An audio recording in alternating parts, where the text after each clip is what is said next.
قال يا ربي لم حشرتني أعمى وقد كنت بصيرا والله আজকে আপনি কেন আমাকে অন্ধ করে উঠাইলেন?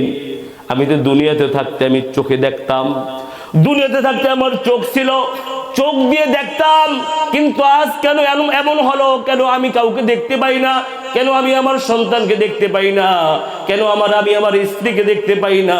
কেন আমি আমার মাকে দেখতে পাই না? কেন আমি আমার বাবাকে দেখতে পাই না? ও দুনিয়ার মানুষরা, এই কথা যখন বলবেন আল্লাহ রাব্বুল আলামিন জানিয়ে দিবেন, ও আমার বান্দা, দুনিয়াতে থাকতে তোমার চোখ ছিল, কিন্তু আজকে আর তোমার চোখ থাকবে না, অন্ধ থাকবে।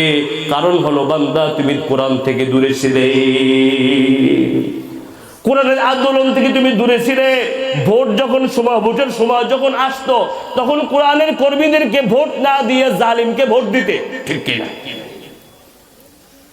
ও দুনিয়ার মানুষেরা, এই জন্য কোরআনের পক্ষে থাকার দরকার আছে না নাই?